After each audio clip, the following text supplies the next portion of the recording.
हरि ओम माँ। छात्रों, आज जो ग्रह दशा के फलों के निरूपण का जो प्रसंग चल रहा था, इसमें जो अवशिष्ट बच गया बृहस्पति शुक्र शनि राहु आदि की दशा, यहाँ आज का जो पठनीय प्रमुख पाठ है यह है दशाफल। इसके अंतर्गत गुरु महादशा में शुभाशुभ फल आचार्य वराह मिहिर क्या कहते हैं, इस विषय में आचार्य कहते हैं, आप देखें कि जैव्याम मान गुणोदयो मतिचय कांति प्रतापोन्नति महात्म्योद्य मंत्र नीत्र नृपति स्वाध्याय यज्ञैर्धनम हेमा स्वात्मक जरांबर चय प्रीतिश्च सदभूमिपैहि सूक्ष्मो हा गम नैपुणम श्रवण रुक वैरम विधर्माश्रितैहि। ये आचार्य बृहस्पति का फल बताते हैं। कहते हैं क्या कि बृहस्पति की जब शुभाशुभ दशा का जब विचार करते हैं दशांतर दशा में, तो कहते हैं कि बृहस्पति की यदि शुभ दशा हो अथवा अंतरदशा हो तो जातक के मान सम्मान की वृद्धि होती है। केवल लोक में नहीं, परलोक में भी उसकी ख्याति होती है। बुद्धि का विकास होता है, शरीर में कांति बढ़ती है, शारीरिक प्रताप बढ़ जाता है, बल बुद्धि सबका विकास होता है। साथ ही अच्छे लोगों का संपर्क भी होता है, सत सज्जनों का संपर्क होता है और उनके कार्य क्षेत्र में करने का जो अवसर है वो भी मिलता है बड़े लोगों के साथ। और विविध प्रकार के देवस्थल तीर्थस्थल, इनके दर्शन भ्रमण, इनका चिंतन का सौभाग्य भी प्राप्त होता है और इनके माध्यम से धन की प्राप्ति भी होती है। ऐसे धार्मिक कृत्यों से अर्थात मांत्रिक कर्मों से, पूजा पाठ धर्म सत्संग कर्मकांड, ये जितने भी धार्मिक क्रियाएं हैं, अध्यापन, जीविकोपार्जन के लिए अध्यापन, कथावाचन, इस प्रकार की जो वृत्ति है और जो घोड़ा हाथी स्वर्ण, आज के भाषा में कार, बड़े बड़े महंगे कार, लग्जरी गाड़ियां, इनका लाभ भी मिलता है।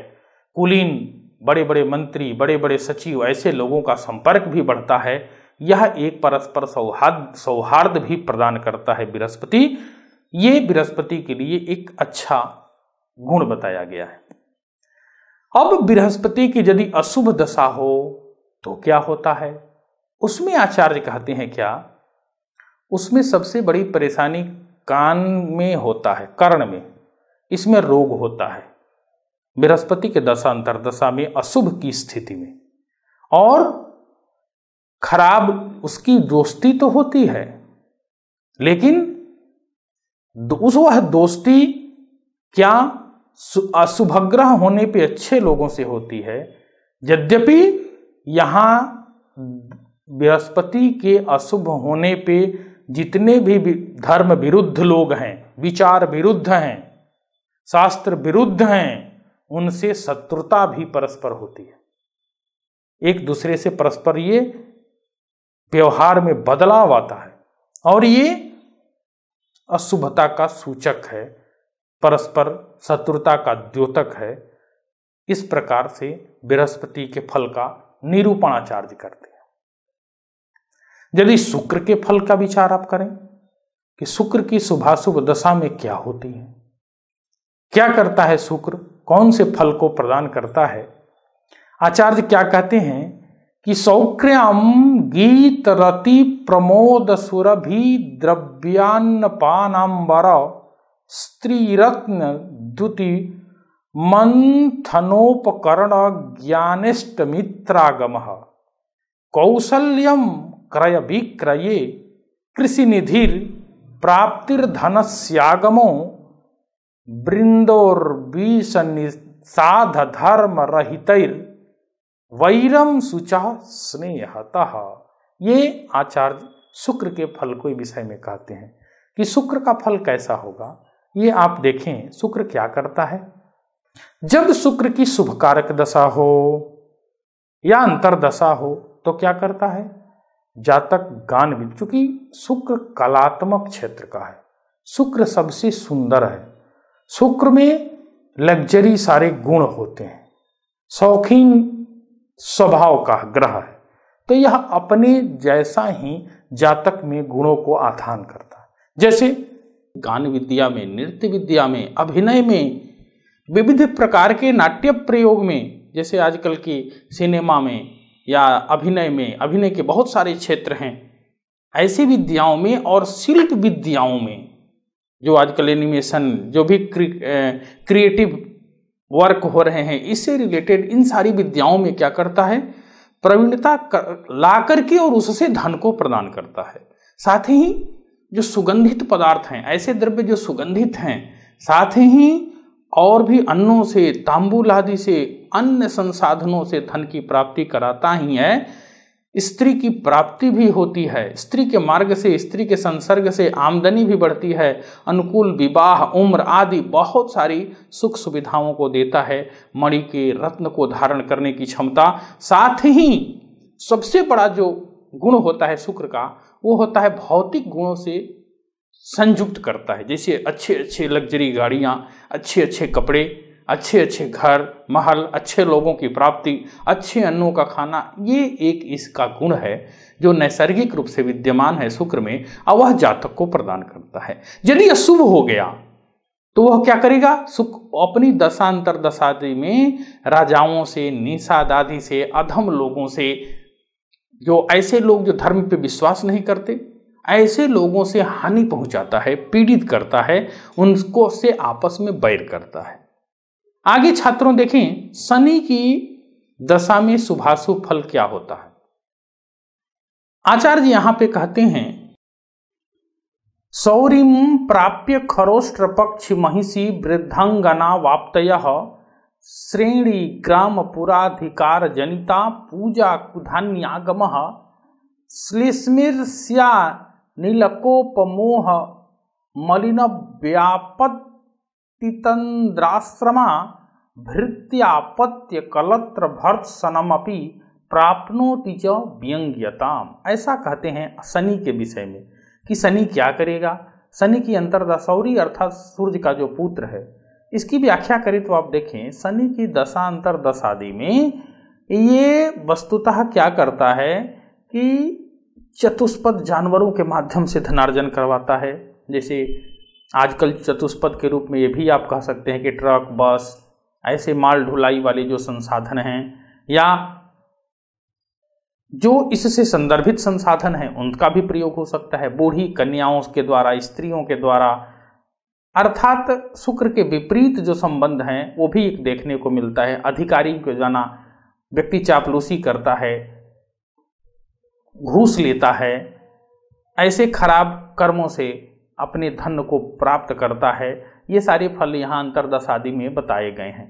यदि वो अशुभ हो गया तो क्या करेगा, तो उसके लिए कहते हैं क्या कि वायुजन्य विकार देता है, अर्थात एसिडिटी प्रॉब्लम, गैस, या जो मूर्छा आना जिसको बोलते हैं, मन में कलह, मन में कलुषता, अत्यधिक आलस बना के रखता है, परिश्रम नहीं करने देता। यही कारण है कि व्यक्ति वह बेरोजगार होता है या फिर कुछ आगे कुछ नहीं करता, नौकर, अपने खास मनुष्यों, अपने खास व्यक्ति विशेषों से वह अपमानित भी होता है। ये सारे शनि के अशुभ गुण हैं। अब आपको बता दें कि शुभाशुभ दशा विभाग और लग्न दशा फल का यदि विचार करें तो इसमें देखें, श्लोक के माध्यम से आचार्य क्या कहते हैं कि दशासु शस्तासु शुभानि कुर्वन्त्यनिष्ट संज्ञासु शुभानि चैवम मिश्रासु मिश्राणि दशा फलानि होरा फलम लग्नपते समानम। लग्नपति के फल को यहाँ पे आचार्य बता रहे हैं कि किस प्रकार के इनका फल होगा। शुभाशुभ फल का विचार करें तो आप देखें कि वस्तुतः निष्कर्ष ये निकलता है इस श्लोक के माध्यम से कि जो संपूर्ण आरोहिणी संज्ञक दशा है वह, उसका फल क्या होता है, शुभ होता है। रिक्ता जो है अनिष्ट फल को प्रदान करने वाली अधम संज्ञक दशाओं में आती है। साथ ही जो मध्य और मिश्र संज्ञक दशाओं के फल में आते हैं उसमें कुछ अच्छा मिलेगा, कुछ बुरा मिलेगा, दोनों प्रकार के फलों की प्राप्ति होती है। तो लग्न का फल उनके स्वामी के अनुरूप होता है। लग्नेश कहाँ है, कौन देख रहा है, किसके साथ है, केंद्र में है, त्रिकोणेश के साथ संबंध बना रहा है, निश्चित रूप से वह लग्न का शुभ फल करता है। साथ ही यदि अशुभ स्थिति है तो क्या करता है, अशुभ के अनुरूप फल भी देता है। यदि सम है तो मिला जुला फल। आप देखें दशाओं के संज्ञानुरूप फल कैसे होते हैं। एक चक्र में आप देखें कि संपूर्णा दशा चारों बलों से युक्त है, शुभ कारक होती है। रिक्ता बलहीन नीच नमांस शत्रु क्षत्रस्त गत से होती है और अशुभ होती है। इसी प्रकार की अवरोहिणी अशुभ होती है। जो मध्या है वो मध्य संज्ञक है, न शुभ न शुभ। आरोहिणी अधमा मिश्र फलदा इनकी स्थितियां बताई गई हैं, साथ में इनका फल का भी निर्देशन किया गया है। इससे आप इसका फल जान सकते हैं। यदि सामान्य रूप से दशा का फल करें, इसके विषय में आचार्य क्या कहते हैं देखें आप श्लोक के माध्यम से कि संज्ञाध्याये जस्य जद द्रव्य मुक्तम कर्मा जीवे जस्य जस्योपदिष्टम भावस्था नालोक योगोद्भवम च तत्तत् सर्वम तस्य योज्यम दशायाम। अर्थात संज्ञाध्याय में जिस जिस ग्रह का जो द्रव्य अथवा कर्माजीविका से संदर्भित कर्म भेद राशि प्रभेद स्वभाव गुण अवगुण जो कुछ भी बहत कहे गए हैं वे सारी तत्त दशाओं में जातक प्राप्त करता है। एक सामान्य निर्देश है आचार्य का। अब ये इसलिए कह रहे हैं कर्माजीव की चर्चा यहाँ इसलिए कहते हैं क्योंकि कर्माजीव अध्याय में व्यक्ति के कर्मों का उल्लेख किया गया है कि क्या करेगा, किससे व्यापार करेगा, किस क्षेत्र में नौकरी करेगा तो और उससे क्या फल मिलेगा। तो ये इस प्रकार के विविध प्रकार के फलों का निर्देशन आचार्य ने यहाँ बताया है। यद्यपि कर्माजीवाध्याय के विषय अभी नहीं आए हैं, लेकिन 28वां पाठ जो हमारा होगा उसमें इस विषय का विस्तार करेंगे, तो यहाँ से उसका अर्थ लग जाएगा कि ऐसे कौन कौन से विषय हैं, क्या क्या विशेषताएं हैं। अब एक चक्र आप देखें, एक सामान्य आवश्यक है इस पाठ से संदर्भित विषयों के लिए। क्या है, सूर्य का क्या स्थान होगा, क्या वस्त्र होगा, क्या द्रव्य होगा, कौन सी ऋतु है जिसका आधिपत्य जिसका प्रतिनिधि रूप कारक सूर्य है। अब चंद्रमा, इसी प्रकार मंगल बुध गुरु शुक्र शनि, ये सारे ग्रहों की स्थितियां बताई गई हैं कि किस देवता की कौन सी भूमि है, किसका वस्त्र कैसा है, जला हुआ फटा हुआ चिरस्थायी मध्य है। इसी प्रकार किसके कौन से द्रव्य हैं, कोई ताम्र कोई मणि सुवर्ण, ये सब आपको चक्र के माध्यम से दिख रहा है। ये तत्तद इनके प्रतिनिधिभूत कारक होते हैं। अब एक महाभूत का कृत ग्रह दशा की भी बात आचार्य कहते हैं। जो पंच महाभूत हैं क्षिति जल पावक गगन और समीर, इनके आधार पे आगे कहते हैं क्या कि छायाम महाभूत कृतम च सर्वे अभिष्ट जनयंति स्वदशा मवाप्य क्वम्बग्नि वायम व्यरजान गुणाश्च नासास्य दृक् त्वक श्रवणानुमेयान। ऐसा आचार्य कहते हैं कि क्या इसके आधार पर व्याख्या जो करते हैं कि सूर्यादि ग्रह जिस जिस पंच महाभूतों का प्रतिनिधित्व रूप में विद्यमान है या जिसका प्रतिनिधित्व करते हैं, तदनुरूप ही दशा एवं अंतरदशा में जातक क्या करता है, तत्त पार्थिव गुणों की उसमें वृद्धि होती है। जिस बलवान ग्रह की दशा या अंतरदशा होती है वो क्या करता है, अपने जन्य गुणों की वृद्धि करता है। जातक के शरीर में कांति बढ़ाता है, जैसे जो वायु कारक है वायु की वृद्धि करता है, जो अग्नि कारक है वो अग्नि तेज को बढ़ाता है। जैसे सूर्य मंगल शुभ दशा अंतरदशा प्राप्त होने पे जातक को कांतिमान तेजवान बनाते हैं, सुंदर स्वरूप बनाते हैं, क्योंकि सूर्य मंगल दोनों ही की ही इंद्रिय चक्षु है और नृत्यजन्य सुखों की वृद्धि भी करता है। इस प्रकार से ऐसे विषयों से अर्थ ग्रहण करनी चाहिए। आपको दिखाई एक और चक्र ग्रहों के पंच तत्वों के विभाग किस प्रकार के हैं, बड़ा महत्वपूर्ण है। सूर्य अग्नि चंद्रमा जल मंगल अग्नि बुध पृथ्वी और गुरु आकाश शुक्र जल और शनि वायु कारक माना गया है।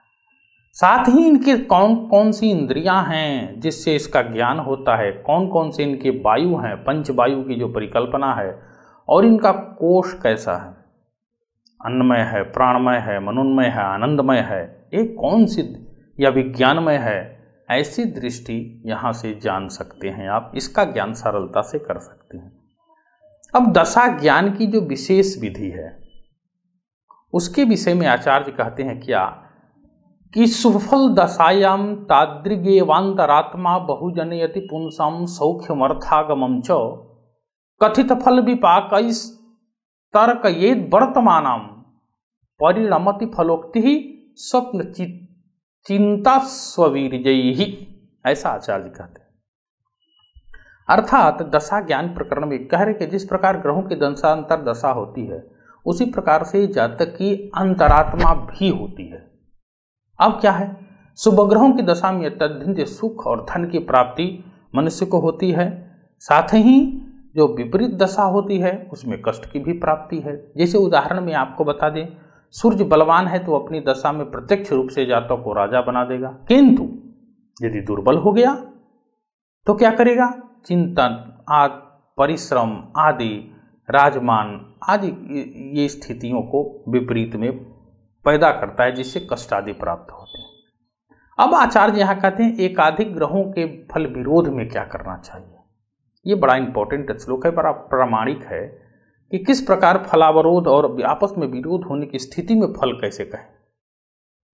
ग्रहों के शुभाशुभ फलों का परस्पर विरोध किस प्रकार से होता है, कहते हैं आचार्य एकक ग्रहस्य सदृशे फलयोर विरोधे नाशम वदेत जदधिकम परिपच्यते तत् नान्युग्रह सदृशमन्य फलम ही नस्ति स्वाम स्वाम दशाम उपगतः स्वफल प्रदास्युः, ऐसा आचार्य कहते हैं। आचार्य का आशय ये है कि यदि एक ही ग्रह में फलों में परस्पर विरोधाभास हो रहा हो तो उस ग्रह का फल नष्ट हो जाता है। जैसे मेष लग्न के जातक के कुंडली में द्वितीय भाव में वृष राशि में मंगल हो और वह मंगल लग्नेश होने के कारण क्या करता है, धन प्रदाता बना, किंतु अष्टमेश होने के कारण वह क्या करेगा, फल की हानि, धन की हानि करेगा। अतः यदि एक ही ग्रह का शुभ और अशुभ दोनों फल मिल रहा हो तो उसमें जिसकी मात्रा सर्वाधिक हो वह फल देगा, अन्यथा कोई भी ग्रह अपने समान फल देने वाले अन्य ग्रहों के फल का क्या कर देते हैं, नाश नहीं करते हैं, क्योंकि अपनी दशा में वो अपने ग्रह फल को प्रदान अवश्य करते हैं।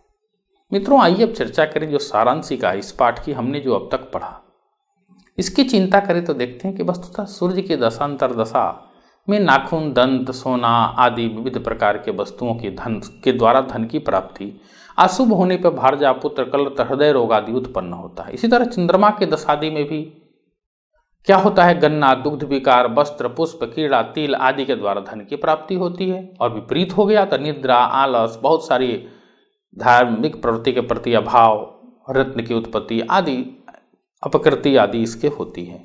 मंगल की दशांतर दशा में क्या होता है, शत्रु का दमन हो जाता है, शत्रु परास्त रहता है, कोई रोग नहीं आता, राजा उसका भाई के द्वारा धन की प्राप्ति होती है। लेकिन विपरीत होने पे संतति, पुत्र, भाई आदि से विरोध और विद्वानों, गुरुजनों से भी द्वेष होता है।